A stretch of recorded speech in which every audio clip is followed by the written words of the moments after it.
আমি 2016-তে খুদে গানরাজে ছিলাম। এরপর থেকে আমার কেরিয়ার আস্তে আস্তে শুরু। রাক্ষসকে অনেক অনেক শুভকামনা। আর রাক্ষসে যেহেতু আমার গান রয়েছে, এটা আসলে আমার জন্য অনেক বড় একটি পাওয়া। যেহেতু আমি যে গানটি গেয়েছি তুমি ছাড়া, এই গানটির দুটো ভার্সন রয়েছে। একটি ভার্সন গেয়েছি ইমন মাহমুদুল ভাইয়া এবং দোলা আপু, আর আরেকটা যে ভার্সন রয়েছে রিপ্লেস ভার্সন, যেটাকে সফট বা আমরা ইমোশনাল ভার্সন বলতে পারি, এই ভার্সনটা আমার। তো যখন মুভিটা রিলিজ হয়েছে অনেকে প্রথমে রিলেট করতে পারে নাই যে গানটার আই থিঙ্ক দুটো ভার্সন রয়েছে, দুটো আলাদা আলাদা সিকোয়েন্সে গিয়েছে। তো গানটা কিন্তু রিলিজ হয়েছে কালকে। প্রথমে গানটা রিলিজ হয়নি, গানটার যে আরেকটা ভার্সন রিলিজ হয়েছে রক ভার্সনটি। তো আমি যখন কালকে আগের দিন হল থেকে একটা ভিডিও আমি জাস্ট ফেসবুকে বা ইনস্টাতে দিই যে এই ভার্সনটি আমার করা, এটি কিছুদিনের মধ্যে রিলিজ হচ্ছে। আমি এতটা ভালোবাসা পেয়েছি সবার থেকে, সবাই এতটা পছন্দ করেছে এই রিপ্লেস ভার্সনটি। আমি আসলেই অনেক অনেক কৃতজ্ঞ সবার কাছে যে আমার এই ভার্সনটি সবাই এত বেশি পছন্দ করেছে।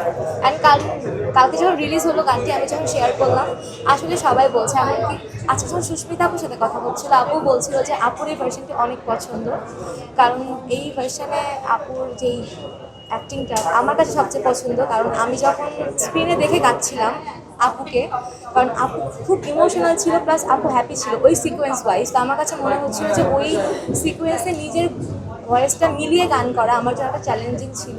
আমি চেষ্টা করেছি, এখন বাকিটা দর্শকের উপর তারা কীভাবে নিবে। আশা করি সবার গানটি ভালো লাগবে।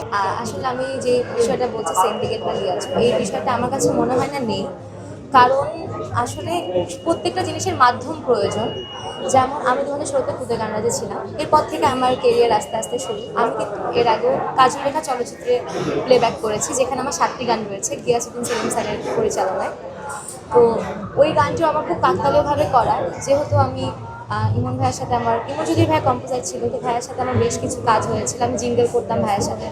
তো তখন ভাইয়ের হয়তো মনে হয়েছে যে না, এই আমার ভয়েসের সাথে হয়তো এই গানগুলো ভালো যাবে। তো তখন ভাই আমাকে বললো যে হ্যাঁ, সেটা আমরা কাজ করতে পারি। ঠিক তেমনই যখন এই গানটি আমি ভয়েস দিয়েছি, আমার ইমরান ভাইয়ের সাথেও এর আগে কাজ হয়েছে, আমাদের মৌলিক গান রয়েছে, যেটার মাধ্যমে আমার ইমরান ভাইয়ের প্রথম কাজ করা শুরু। যে এই গানটা অলমোস্ট 6 মিলিয়নের মতো ভিউ। অ্যান্ড এই গানটা যখন আমাকে ইমরান ভাইয়া বললো, তো ভাইয়া হয়তো বা ভেবেছিল যে আমার ভয়েসে হয়তো ভালো লাগবে, এই কারণে ভাই আমাকে যখন বললো তখন আমি গানটা ভয়েস দিলাম।